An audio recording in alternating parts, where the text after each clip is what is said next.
Alright, in this video we're going to show you how to install and the appropriate techniques for installation of a curved, smiley face, or frown zipper. We're going to use a 40 gauge Strata-Glass for this video. However, we recommend a 30 gauge.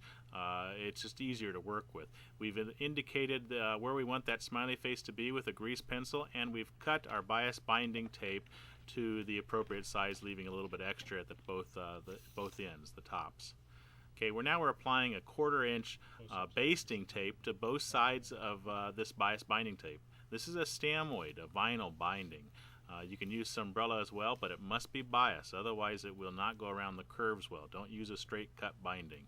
So we're putting it to both sides of this bias binding. That is the 1/4 inch basting tape.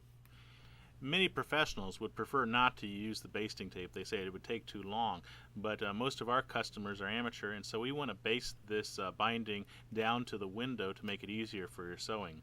Now notice we're only peeling off short sections of the double-sided tape, and we're only applying the outer edge of this binding to the window. The inner edge we'll do later. Now when you're going around this corner, the outside edge needs to be stretched a slight bit more than the inside edge of this bias binding. So I'm applying it and pushing with my thumb and actually stretching it a teeny bit on that edge only. Whoops, I broke off the paper backing here, so I need to take my fingernail and peel off that paper backing so that I can expose that double-sided tape and stick it to the window again. Okay, so again, we're only applying the outer edge, and we're stretching it as we go around those corners only slightly. The inside edge has to shrink, and the outside edge has to stretch. Okay, after you're done applying the binding tape to the window with the double-sided tape, we'll take it over to our sewing machine. We'll do a reverse stitch to lock the stitch in place, and we're going to use the inner foot of this walking foot on the right side as a guide, a reference point to keep that stitch nice and uniform. We're going to match that right side of the inner foot with the edge of this binding tape. And take your time sewing here. You want to do it as nice and neat as possible. Okay, when you get to the corner, you're going to notice that the inside edge of the bias binding is sticking up a little bit in spots. That's because it needs to be shrunk a little bit. We'll do that in the next step, so don't worry about it right now. Take your time, go slow, especially when you get to the curve, and move that glass around so that inner right side of the foot matches the side of the bias binding, and complete that all the way around the perimeter of that binding. We'll stop short here and move on to the next step. The next step is to peel off the backing on the double-sided tape and secure the inner edge of the binding tape to that window. Now when you get to the corner, you want to push the bias binding evenly like this. You don't want to stretch it. You actually want to push from the side like I'm doing here with my hand. You'll notice there's some wrinkles in that. We're going to work those wrinkles out. Okay, we'll go back to those wrinkles now, and we'll start working them into the fabric. Again, a professional will usually not use double-sided tape. They'll just do this all at once. And as long as you keep that fabric going in there neatly underneath the foot of the sewing machine when you're sewing, they really come out fairly well. There may be a few wrinkles depending on your curve angle. A sharper angle will have a few wrinkles, where a gradual view will be less wrinkled. Okay, here we are sewing. Again, we're using now not the right side of the inner foot, but the left side of the inner foot as a reference point. Notice when we come to those wrinkles, they really don't look too bad. Even when you sew them, it becomes a little bit better. It actually pulls those wrinkles down onto that glass. You can see behind the foot. Looks pretty good. There are a few little wrinkles in it, but not too many. We're doing a pretty sharp curve here. Okay, you keep going around the entire perimeter as we did before. We're not going to show all of it for the sake of time. Doing your first window will take you probably a few hours, but after that you'll find they go rather quickly after you've got the hang of it. So expect about an hour or so. Here it is when it's completed. That's only the one side of the bias binding. Now we're going to move on to the second one right here. Now we're going to take some more bias binding, and we're going to do the inner part of this bias binding. We're going to peel off the outer edge of this bias binding again, just the same as we did before earlier. We put 2 rows of basting tape on this second bias binding, and we're basting it in place. Again, we come to the corner, and remember we're doing the outer edge of this one.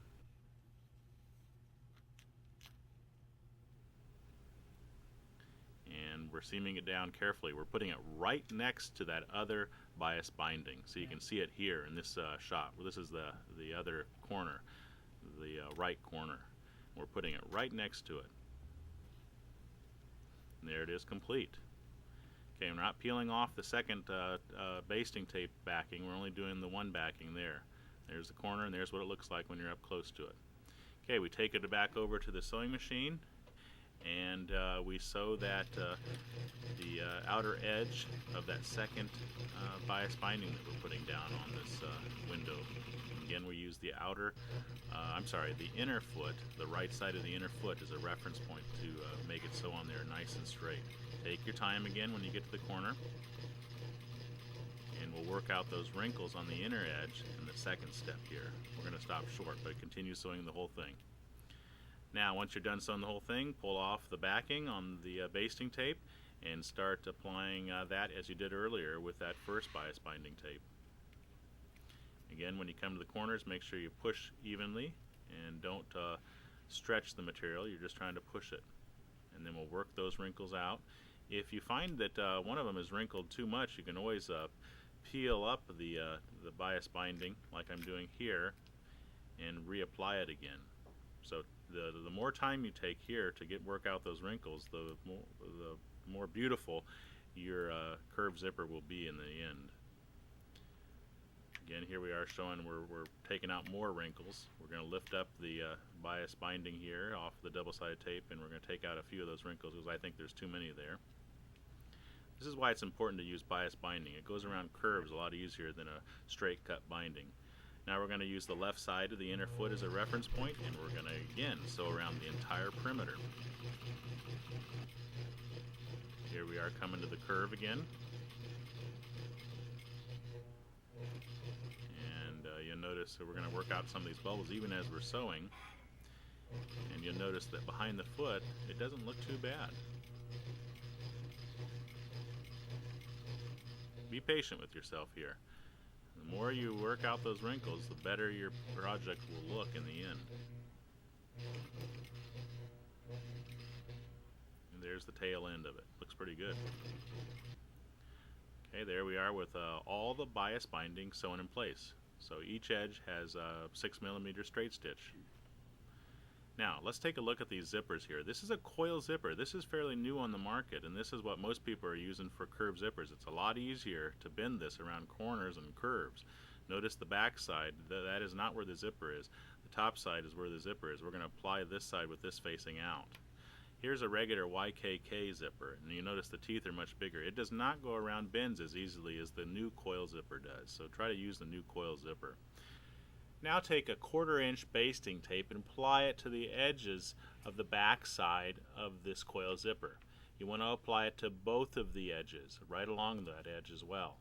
Here it is completed with double-sided tape on both those edges. Now we're going to apply that side down. Remember, we wanted to put the double-sided tape on the back side of the zipper. That's the side that doesn't really show the teeth. Now you're going to match up the outer edge with that binding tape. So it should be a perfect match. And you'll notice that the inner edge will also lay perfectly if you use a 3/4 inch bias binding. So it lays very nicely, and that's your reference point. We're stretching the outer edge slightly as we're putting it on here. You don't want to do it too much, otherwise you'll get bubbles in it. But you want to stretch it fairly evenly here, because you've got to stretch that, and the inner edge, when we do that in the next step, will be shrunk. Again, I'm kind of using my hand here and stretching it slightly, trying to do it nice and evenly. Then when I get to a straightaway, I try not to stretch it. Okay, when we're done doing that, we chop off the excess tape, leaving about 2 inches at the tops. Should do that on both sides, but I don't think I do here. As long as I have some on the one side, then I'll be able to put the slider on quite easily. Now here I'm doing the inner edge. Now the inner edge again should be pushed from the one side. You don't want to pull it here. You want to push it over and work out those wrinkles. So again, I'm taking my two hands and pushing it towards the center of that window, and then working out all of the wrinkles. Do that around the entire perimeter. So do that with the other edge. Now when you go over to your sewing machine, you may find that that edge starts to pop up again. So that's okay. We'll reapply it after we're done sewing the outer edge. Here we are continuing on, and we're pushing that inner edge down towards the center of the window and working out any major wrinkles. You definitely want to take your time again here. The more time you take to put it down nicely, the nicer it'll come out. Okay, once we're done with that, we'll take it over to our sewing machine, and again we'll use the center foot and we'll use the right side as a guide. We want that stitch close to that outer edge of this coil zipper tape. If you get it too close to the center position, then you'll find that the slider will not open nice, and customers or people will rip the zipper right out of the glass, because it's frustrating to try to pull a zipper that doesn't have enough space, or pull a slider that doesn't have enough space in the zipper. We come to the corner here, and this is a very easy application. You notice the inner edge is kind of coming undone as we go. Don't worry about it, just leave it come undone. Some people will find it easier just to apply the outer edge as we did with the bias binding, and then apply the inner edge at a later point with the double-sided tape. Now almost all professionals use double-sided tape to apply this zipper down. Some of them don't. Here, make sure you do a bar tack here at the end to lock that zipper in place. And there we are with the outer edge sewn and the inner edge not yet done. The inner edge not yet done. Okay, we reapply that inner edge that popped up a little bit, and again, use your hands and push in towards the center of the glass. You don't want to pull one side more than the other. You want to push in towards the center of the glass and take out as many of those wrinkles as possible.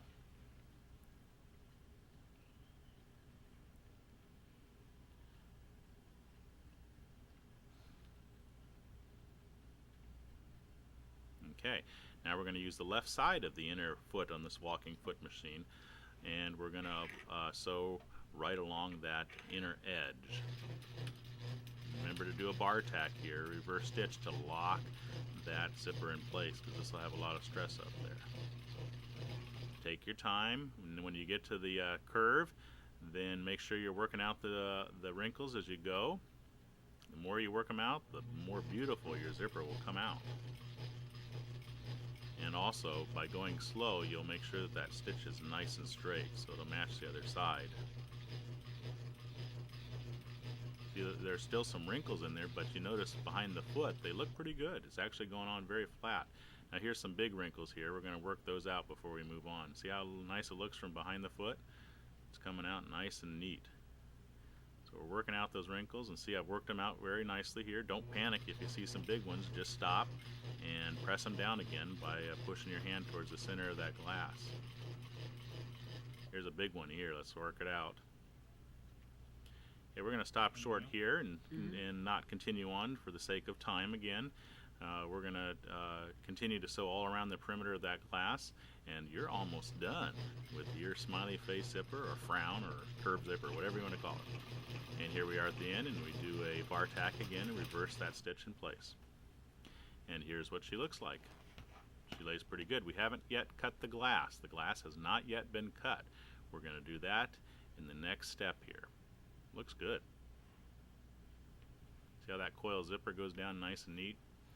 Now we're going to put a mark here right at the top of this glass. That mark will be used to again attach that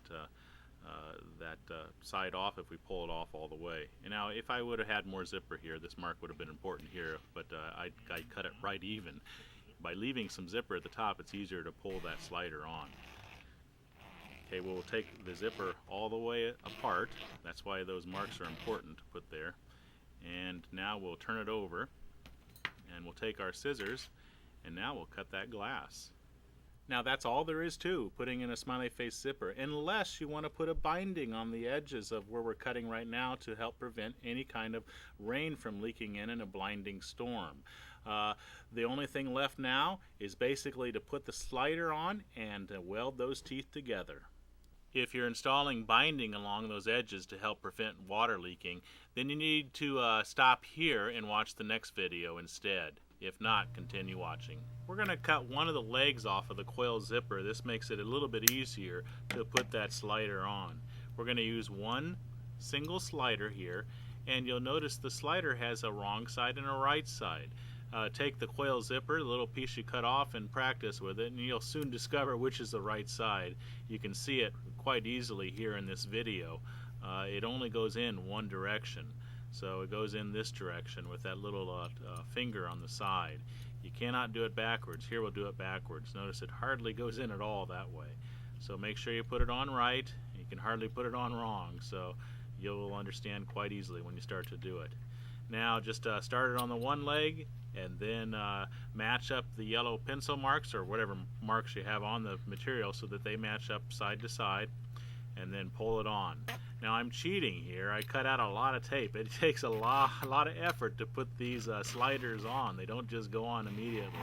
So I probably cut out at least 3 minutes of tape. I didn't want to have you download on your computer all that tape. So then take it all the way to the end and actually remove that slider again. So you're going to have to install it again, I hate to say, but that's the only way to do this. So make sure you put all those teeth together and then restart the slider again. Okay, again, I've cut out a lot of tape because it took longer than this to put this slider on. I do. And there we go. Okay, just leave the slider right there in the middle. And then we're going to take a pair of scissors and we're going to cut off about 1 inch of the only the actual coil zipper. We're going to leave the tape on the sides. This will make it easier for the installation of your facing. You won't have to go over that coil zipper when you're sewing across when you're putting on the facing. So we're taking that off, and we'll do that obviously to the other side as well, which we've already done. And then we'll take a hot knife to weld the zippers together so that slider will never pull off. So you want to do about 1 inch of the zipper, and you want to take a hot knife and melt it till it becomes a shiny color. Don't want to melt it too much. It can actually burn. And it's a good idea to also blow on this. If you happen to throw it on top of some other material while it's still hot, you could melt your other material. So again, melt it about 1 inch in length and melt it till it becomes shiny, and then stop. And then blow on it to cool it off. Now that's all there is to it. The next step is obviously to install the facing all around it. It's always wiser to put in a smiley face zipper first before you put the edging on. It's a lot easier to do it in this situation. And you want to make sure you put it on the right side. We're working right now on the inside of it.